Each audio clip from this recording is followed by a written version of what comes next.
Cette émission est une réalisation de TCBH, propulsée par Derry Télécom. L'ameublement de la saison 2 de l'émission Place aux aînés est une gracieuseté de Meubles Tardy.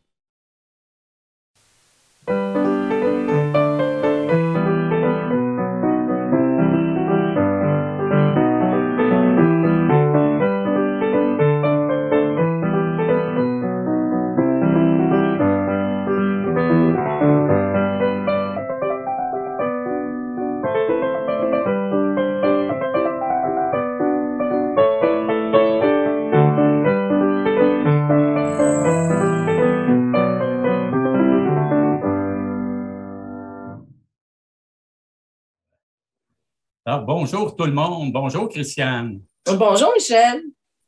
Pour cette 9e émission, Mme Andréane Bérère vous présentera le projet des jardins communautaires dans les Basques. Pour le récit de vie, un homme très dynamique qui vous présentera des passages de sa vie et des projets qu'il souhaite réaliser dans un futur rapproché. Pour la saine habitudes de vie, Mme Annie Ouellette vous montrera comment faire 3 sortes de cataplasmes pour soigner vos petits et vos gros bobos. C'est le moment de vous présenter Mme Andréane Bérère, directrice de l'organisme Croque Ensemble des Basques. Elle vous parlera d'un important projet que son organisme supervise depuis plusieurs années, soit les jardins communautaires de notre MRC. Bonjour, je m'appelle Andréane Bérère et je travaille à la direction de Croque Ensemble des Basques, qui est la cuisine collective et la banque alimentaire ici dans la MRC des Basques. Aujourd'hui, je viens vous parler d'un sujet en particulier, celui du jardinage et des différents projets d'horticulture qu'on a sur le territoire de la MRC des Basques. Avant de commencer, j'aimerais faire un petit rappel des différents services qu'on offre ici dans notre organisme communautaire en santé et services sociaux. Premièrement, on est une cuisine collective, comme vous le savez peut-être. Depuis plusieurs années, on accompagne des groupes de citoyens et de citoyennes impliqués dans des cuisines collectives dans leurs différentes municipalités avec une animatrice aux cuisines collectives. On avait dû mettre nos activités sur pause en raison de la pandémie qui a frappé il y a bientôt 2 ans, mais on avait recommencé nos activités cet été et cet automne, donc dans différents villages et à Trois-Pistoles. C'est certain que la vague qui vient d'arriver avant Noël a dû mettre un frein encore une fois à nos activités. On est encore sur pause pour l'instant. On espère pouvoir reprendre les activités rapidement, mais on veut le faire dans les mesures sanitaires et aussi pour la sécurité de nos participants, nos participantes et notre équipe de travail. Donc, on pourra vous redonner des nouvelles au printemps. On espère pouvoir recommencer, mais pour l'instant, c'est sur pause. Les activités de cuisine collective se déroulent normalement dans les municipalités de Trois-Pistoles, Saint-Clément, Sainte-Rita et Saint-Simon. Si vous aimeriez démarrer une cuisine collective dans votre municipalité et qu'il n'y a pas de projet actuellement, je vous invite à nous contacter. C'est toujours possible de le faire. On pourrait vous aider à mettre sur pied un groupe de cuisine collective dans votre municipalité. Sinon, pour les services d'aide alimentaire, donc de dépannage alimentaire dans la MRC des Basques, malgré la pandémie, c'est toujours en fonction. Donc, vous pouvez faire des demandes d'aide alimentaire en nous appelant directement à Croque Ensemble des Basques au 418-851-6049. À toutes les semaines, on peut offrir des boîtes d'aide alimentaire et les gens peuvent venir jusqu'à 2 fois par mois. Donc, c'est des boîtes qui contiennent différents types de denrées et qui peuvent être utiles si vous passez un moment plus difficile ou si vous êtes dans une situation d'insécurité alimentaire. On sait que la pandémie, c'est pas évident pour tout le monde. Donc, sachez qu'on est là. Si vous avez besoin d'aide, vous pouvez nous appeler et ça va nous faire plaisir de vous accueillir dans notre organisme à Trois-Pistoles. On offre aussi la livraison dans certains cas, quand les gens ne sont vraiment pas en mesure de se déplacer pour venir chercher l'aide alimentaire, on a des bénévoles qui peuvent se déplacer dans des cas particuliers pour acheminer l'aide alimentaire dans les foyers. On a aussi 2 nouveaux projets qui sont vraiment intéressants en alimentation à Croque Ensemble. Peut-être que vous avez vu passer dans la dernière année, on a 6 nouveaux frigos communautaires qui se sont implantés dans différentes municipalités des Basques. On a un frigo qui est situé en période estivale au Puy. Sinon, on en a un à Saint-Clément, à Saint-Rita, à Saint-Clément, à Saint-Mathieu et à Saint-Simon. J'essaie de compter. Je pense que ça fait bien le total des 6 frigos qu'on retrouve ici. Le principe, c'est simple. Vous pouvez venir porter des aliments. Ça peut être des surplus de soupe, ça peut être des légumes du potager. Et vous pouvez en prendre aussi. Donc, c'est je reçois, je donne. Tout le monde est le bienvenu à partager via le frigo.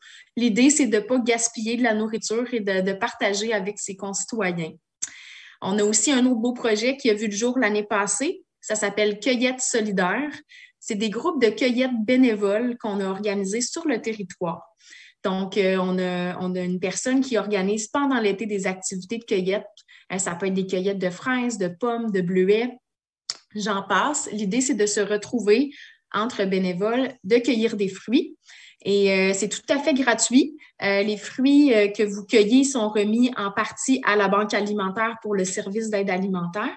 Une autre partie est remise aux producteurs et l'autre partie, c'est vous qui repartez avec des délicieux fruits fraîchement cueillis à la maison et ça, gratuitement. Puis en plus, ça a été une occasion de socialiser et de rencontrer des gens.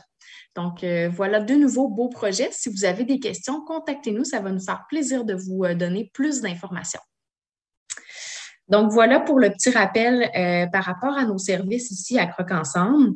Depuis quelques années, on a d'autres projets qui se sont développés à la Banque alimentaire et à la cuisine collective.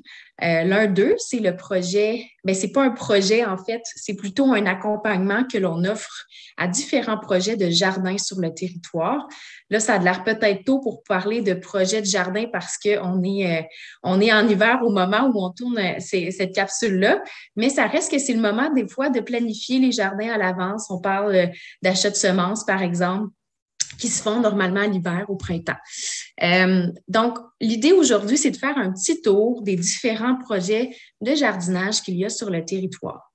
Nous, notre rôle à Croque Ensemble des Basques, c'est plutôt un rôle d'accompagnement, de chapeauter les projets. Donc, comment on fait ça? On embauche à chaque été des animateurs et des animatrices horticoles.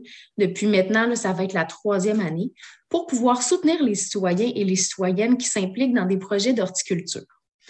Quel type de projet d'horticulture ça peut être? Bon, le premier, ça peut être un projet de jardin collectif. Donc, ici, dans la MRC des Basques, on a 2 jardins collectifs. Le premier, c'est le jardin intergénérationnel à Trois-Pistoles et le deuxième, c'est les jardins Rita d'Écacia à Sainte-Rita. Donc, c'est quoi un jardin collectif? C'est un jardin où les citoyens et les citoyennes impliqués travaillent ensemble dans le jardin et c'est un effort collectif et on se partage des récoltes à la fin de la saison, tout comme on se partage l'entretien du jardin au fil de la saison. Donc, nos animateurs et animatrices horticoles sont disponibles pour vous offrir des conseils de jardinage, vous accompagner dans les corvées et vous aider à l'entretien de votre jardin ou même organiser, par exemple, des petites activités de socialisation pendant la période estivale. Donc, un petit rappel, on a 2 jardins collectifs, un à Trois-Pistoles, un à Sainte-Rita. Si vous voulez vous impliquer dans un projet de jardinage collectif, je vous invite à nous contacter. Nous, on pourra vous mettre en contact avec les citoyens et les citoyennes qui sont impliqués dans ces 2 jardins-là. Ensuite, à Croque Ensemble, via l'animation horticole estivale, on peut accompagner des projets de jardinage éducatif. Je vous donne un exemple. À l'école secondaire ici à Trois-Pistoles, il y a un jardin éducatif qui est utilisé par les classes d'adaptation scolaire où on y fait pousser des légumes. Il y a aussi quelques fruits.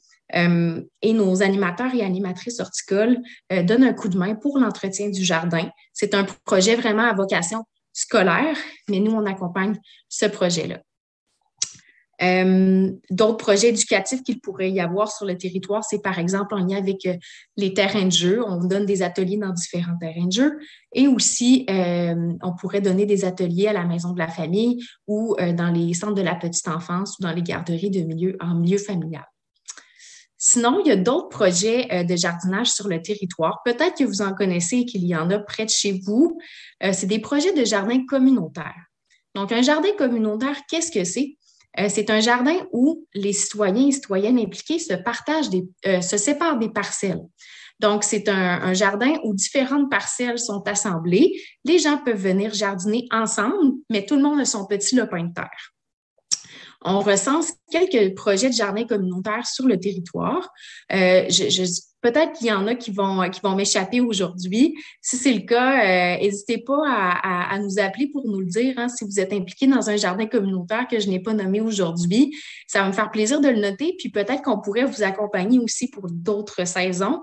Et ça nous permettrait aussi d'informer des personnes qui aimeraient s'impliquer dans ces jardins-là.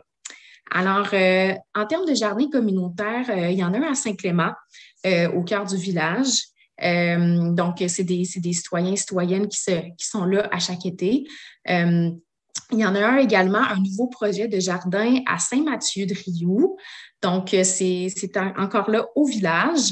C'est un nouveau projet de jardin communautaire qui est né l'an dernier. Et il y avait différentes parcelles et les citoyens et citoyennes ont pu démarrer pour ce premier été-là un jardin. Je sais également qu'il y a un projet de jardin communautaire à Saint-Jean.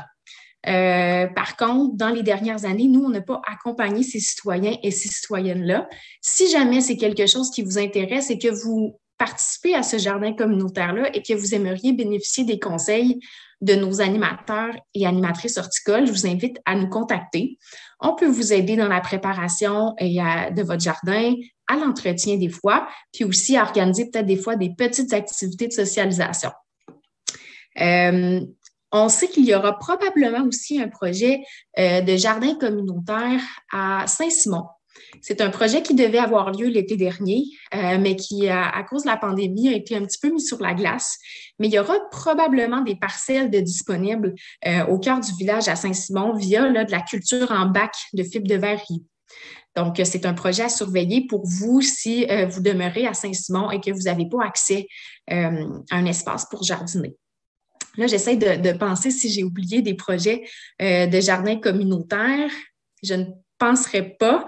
Je sais que oui, excusez-moi, je sais qu'il y a un projet qui avait lieu à Sainte-Françoise. En fait, c'est un jardin initialement qui était collectif, si je ne me trompe pas. Il faudrait voir là, pour la prochaine saison, qu'est-ce qu'il va y avoir. Je pense qu'il y a beaucoup de citoyens qui sont motivés à redémarrer le jardin pour la prochaine saison. Donc, si vous êtes citoyen de Sainte-Françoise et que vous avez envie de jardiner, je vous invite à me contacter puis je pourrai vous mettre en communication avec les personnes qui chapeautent ce projet de jardinage-là. Donc, voilà, ça fait un petit peu le tour des différents projets de jardinage qu'on retrouve sur notre territoire. Si ça vous tente de jardiner, de rencontrer des nouvelles personnes avec l'horticulture, je vous invite à nous contacter. On a vraiment toutes les ressources pour pouvoir vous diriger vers les bonnes personnes et vers les projets qui sont le plus proches de chez vous. Donc, d'ici là, bonne préparation de vos jardins. On espère pouvoir vous parler et vous donner toutes les informations nécessaires pour vos projets de jardin communautaire collectif ici dans la MRC des Basques. Merci et à bientôt. Merci Andréane et bravo pour cette belle réalisation que sont les jardins communautaires. Ce projet bénéficie à plein de gens, autant les gens qui désirent jardiner bénévolement que les autres personnes qui reçoivent des aliments sains et frais. Merci aussi aux bénévoles qui s'impliquent. Pour le récit de vie, voici M. Raymond Beauregard, un homme bien coloré et rempli de talent établi à Saint-Éloi depuis plusieurs années. Il vous présentera des passages importants de sa vie et des projets qui s'en viennent très bientôt. Eh bien, bonjour. Aujourd'hui, je me trouve chez M. Raymond Beauregard. Bonjour, cher monsieur. Je te dis bonjour, mon ami. Vous allez rencontrer quelqu'un d'assez exceptionnel. Il a du beau vécu et nous allons apprendre à mieux le connaître. Pour commencer, M. Beauregard, parlez-nous d'un peu de votre naissance.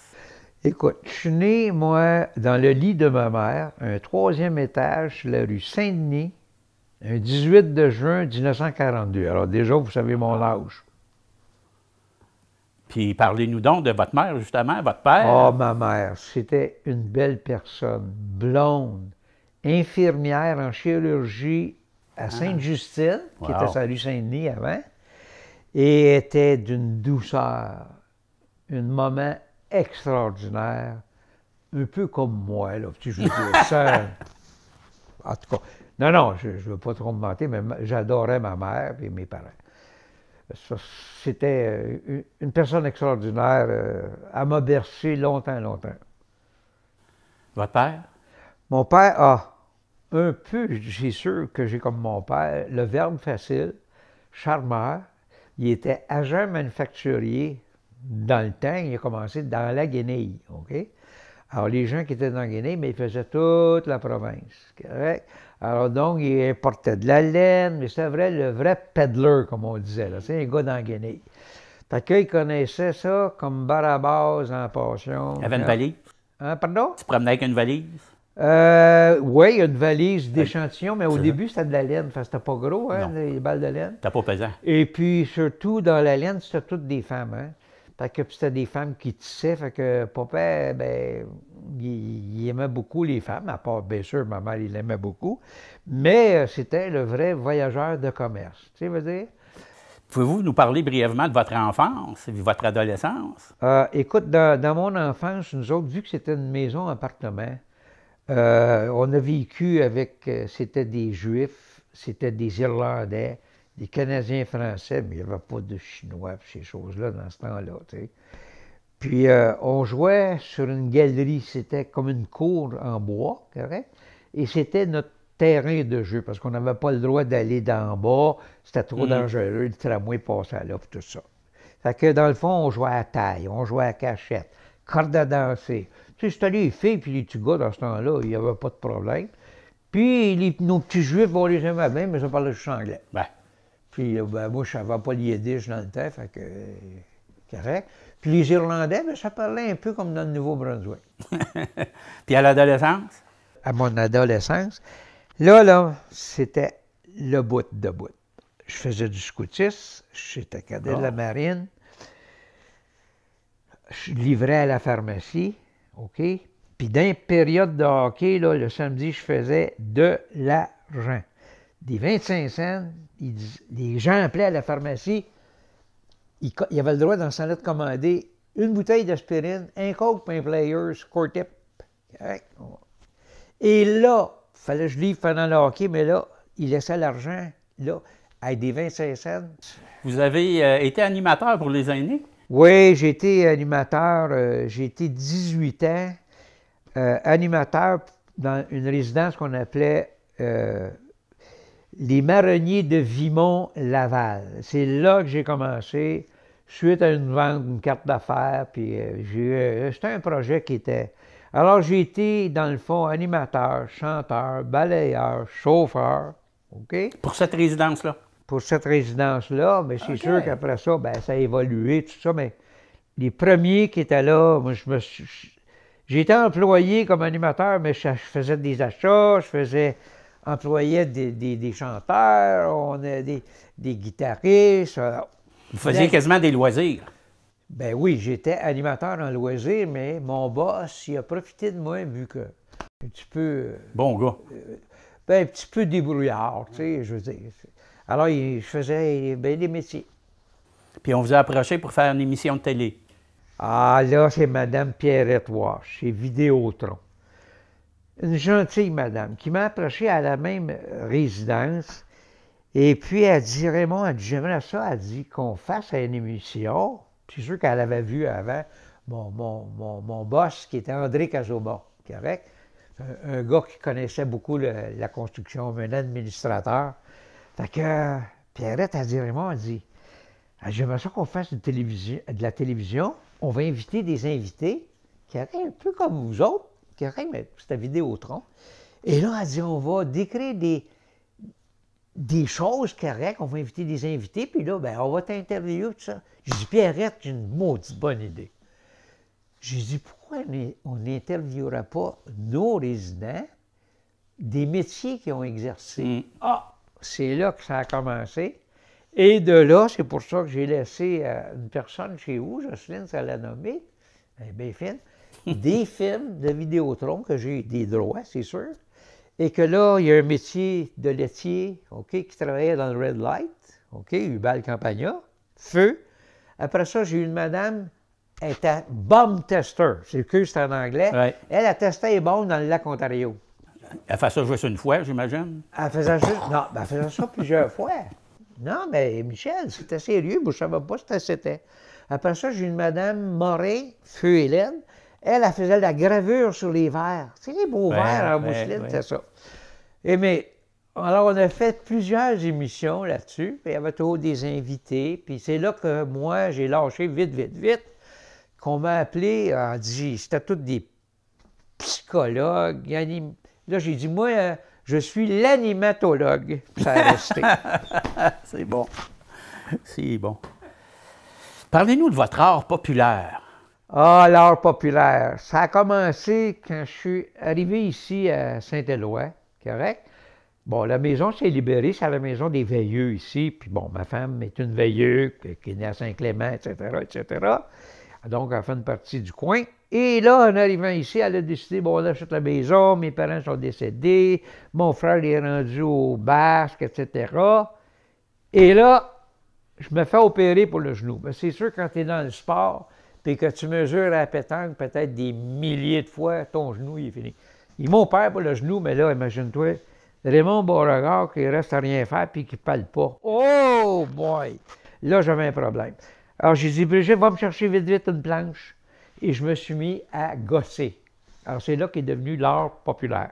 Je fais des canaux en écorce. Une personne ici, elle me ramasse l'écorce, son mari coupe le bois, elle me ramasse des beaux morceaux d'écorce, fait des petits canaux bonheur. Moi, là, je suis un vendeur, mais j'aime bien mieux donner que de... Tu sais, j'aime mieux donner pour recevoir. J'aime ça entendre ça, M. Beauregard. Mais c'est des beaux petits canaux, puis ils flottent, hein? C'est des beaux petits cadeaux. Des beaux petits cadeaux à faire. Donc, j'ai passé dans une petite revue, ils ont aimé ça, des petits canaux bonheur. Après ça, ben, j'ai été approché pour faire des petites expositions. Bravo. Fait que là, ben, c'est ça, c'est l'art populaire, puis c'est le fun. Moi, je fais ça avec n'importe quoi. Rien qui coûte cher, correct? Mais de la récupération, moi, je connais ça. Bravo. Correct? Vous Donc, êtes de ça votre va temps. bien. Vous êtes Ça va bien avec les coins ici, en l'écologie. Oui, tout à fait. Puis, vous voulez même écrire un livre. Ah, ben là, par exemple, là, ça, c'est un projet que je mûris depuis longtemps. Parce que si les paroles s'en vont, hein, je parle beaucoup, fait que j'ai dit, pourquoi? On ne peut pas tout retenir ce que vous dites. J'ai dit, pourquoi? Vu que je suis né en 42, fait que, bon, je suis jeune encore de cœur, là, mais... Et de tête. Ah, ben je te remercie beaucoup, c'est vrai. Fait que j'ai dit, moi, je vais tout résumer ça, mais je vais faire un vrai livre d'histoire. Pas des histoires à tomber, à boire debout, là. Des histoires vraies de partir de 1942. Bon, on va dire à partir de 5 ans, correct? Mais ce que mes parents m'ont conté, puis tout ça dans ce temps-là, les résidents du bel âge, OK, tout ça. Alors donc, je vais tout résumer ça, mais je m'en viens de Montréal jusque dans les Basques, où c'est mon pays. Bravo. Qu'est-ce qu'on vous souhaite? De la santé, pouvoir parler, être libre comme dans les Basques, aimer mon prochain, aimer les femmes, bien sûr, je les aime bien, mais moi, je n'ai pas d'ennemis à ce que je sache, correct? Outil qu'on est bien dans oui, le Bas-Saint-Laurent, dans les Basses. Ça fait combien d'années que vous vivez ici? Ça fait ma 14e année. Okay. Mais n'oubliez pas, j'ai été 37 ans et demi avec Brigitte. Oui. Et puis, je me sens bien dans cette maison. Il y a 3, 4 générations de tous des Beauregard, des veilleux, des... Bien, bravo, M. Beauregard. Bravo pour tout ce que vous faites, pour vous garder en forme. C'est quoi le pickleboard? Non, le pickleball, c'était découvert en Floride, ça se joue. C'est comme le tennis, mais le filet est beaucoup plus bas. Des petites raquettes comme le ping-pong, mais un petit peu plus grosses, puis une balle avec des trous. Puis ça se joue à la salle Adélard Godbout, à Saint-Éloi, dont Michel Desmarais est notre drillman, correct? L'organisateur. L'organisateur, le grand sportif Michel Desmarais. Alors, vous le savez, tout le monde. Fait que merci beaucoup de nous avoir reçus, M. Beauregard. Ça fut vraiment très apprécié. Vous êtes un homme qui mérite d'être rencontré. Puis je vais voir votre exposition à un moment donné. Fait que à la prochaine. Écoute, moi, je vous remercie d'être venu ici dans cette maison ancestrale, OK? Parce que c'est, comme je dis, l'école de 1900, correct? Oui. Et puis, j'espère que vous avez été bien, puis que vous êtes les bienvenus. Puis, moi, je dis bonjour à tout le monde, tous mes amis du coin. Puis, Merci à la maison d'avoir été là. Merci, M. Beauregard, pour votre participation à notre émission. Vous êtes quelqu'un de très dynamique et intéressant. Alors, bonne chance pour votre projet de livre et continuez vos créations d'art populaire. C'est très beau. Madame Annie Ouellette, naturopathe, a eu la générosité de venir partager ses connaissances en termes de cataplasme. Les cataplasmes peuvent servir lorsqu'on vit des inconforts respiratoires ou autres, surtout en période hivernale. Bonjour tout le monde, ça me fait plaisir d'être avec vous aujourd'hui. Mon nom c'est Annie Ouellette, je suis naturopathe agréée et ça me fait plaisir aujourd'hui de vous parler des cataplasmes. Étant donné qu'on est en période froide, on va voir ensemble quelques cataplasmes qui vont être utiles et quoi faire aussi lorsqu'on est bien enrhumé. Alors, le premier cataplasme, peut-être que vous connaissez un peu moins, c'est celui avec la graine de lin qui va vraiment servir en cas de toux, mais d'une toux qui est plus sèche. La façon de faire, c'est qu'on prend, c'est un peu comme le riz, on prend une demi-tasse de graines de lin avec une tasse d'eau. On met quelques minutes sur la cuisinière. Ça fait vraiment une texture qui fait un peu comme, je vous dirais, un blanc d'œuf. Donc, une fois qu'on a cette texture-là, on le dépose sur une cotonnade, un vieux gilet, quelque chose en flanelle, et on est en mesure de faire notre cataplasme. On étend vraiment notre préparation. On fait comme avec bien d'autres cataplasmes. On referme le tout et on applique directement au niveau de la poitrine et on peut le faire simultanément aussi avec le dos. On attend un peu parce que la préparation peut être un peu chaude et on peut se coucher avec un sac de graines chaud. Ça ne brûle pas, ce n'est pas quelque chose qui va activer quelque chose, mais ça calme vraiment, vraiment beaucoup la toux sèche. Ça, c'est notre premier cataplasme. Le deuxième est plus connu, mais mal aimé. C'est vraiment le cataplasme avec la moutarde forte. Et la meilleure moutarde pour le faire, c'est vraiment avec la Kenz. On met une cuillère à soupe de moutarde forte avec environ 3-4 cuillères à soupe de farine. On met un peu d'eau à l'intérieur. On peut ajouter un peu d'huile. Et en faisant ce mélange-là, on fait vraiment une pâte qui va se tenir, pas aussi liquide qu'une pâte à crêpes, mais vraiment une pâte qu'on va pouvoir étendre sur notre petite flanelle aussi. Et la façon de l'appliquer, c'est vraiment de le mettre aussi sur la poitrine et on peut le faire ensuite ou simultanément sur le dos. Par contre, le temps est un maximum à peu près entre 3 minutes et 6 minutes. Aussitôt que vous commencez à picoter, vous levez votre cataplasme, il y a des petits picots rouges, il y a un appel de sang qui est fait au niveau des bronches et c'est ça qui va drainer puis enlever beaucoup le mucus et vous aider à vous désembourber lorsque vous avez, mettons, un profil de bronchite. Donc, vous avez une pâte qui est ici, peut-être qu'elle est un petit peu trop liquide dans mon cas, mais qu'on va appliquer, on va brasser comme il faut. On peut rajouter un peu d'huile. On va appliquer directement sur notre flanelle. Normalement, on rajouterait peut-être un petit peu de farine, mais le temps nous est compté. On referme notre cataplasme et ça nous fait vraiment ce qu'on a à appliquer ici. Autrefois, on appliquait même ce cataplasme-là, on le mettait directement sur du papier brun. Si les personnes ont une peau très sensible, vous prenez un petit morceau de papier de soie blanc que vous mettez entre la peau et vraiment votre cataplasme pour faire en sorte de diminuer le picotement. Donc, le signe pour l'enlever, c'est quand vous avez vraiment des petits picots rouges. Notre troisième cataplasme, c'est vraiment celui avec de l'ail, qui est moins connu, celui-là, où on va vraiment presser une gousse d'ail.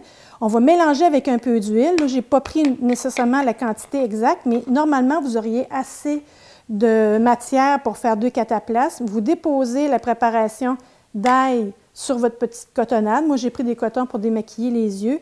Vous fixez sous la plante du pied vraiment. Et c'est ce qui fait que le soufre à l'intérieur de l'ail va vraiment décongestionner. Peut-être que vous allez avoir une tête d'ail au lendemain matin, mais vous allez être vraiment décongestionné. Donc, moi, je l'applique sous la plante du pied.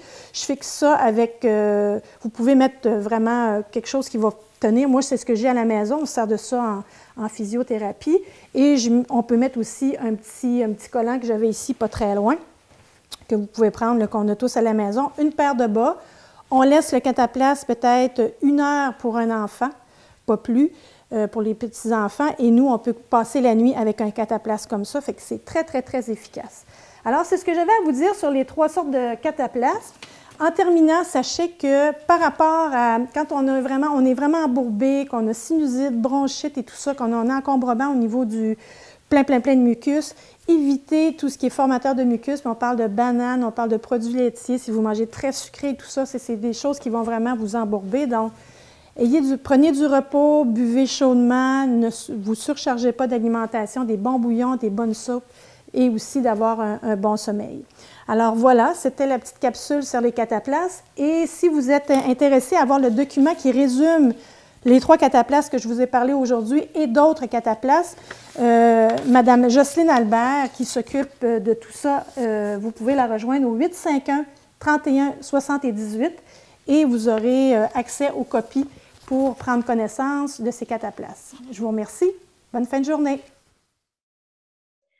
Merci Annie pour tous ces bons conseils qui nous soulageront au moment opportun.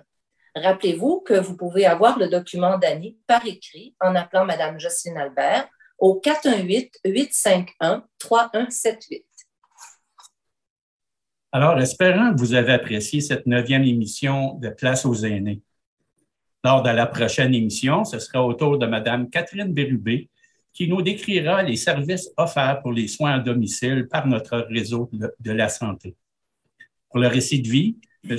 Maurice Vanet de Trois-Pistoles nous parlera des passages de son parcours de vie. En dernière partie, M.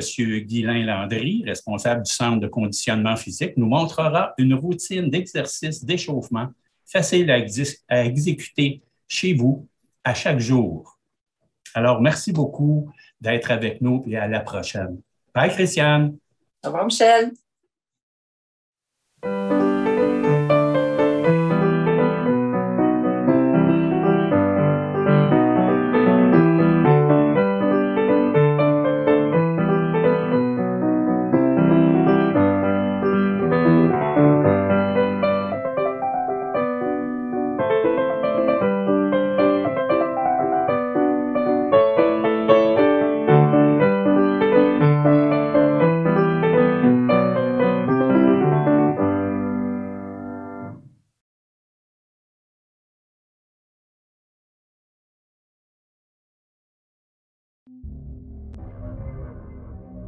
Cette émission est une réalisation de TCBH, propulsée par Derry Télécom.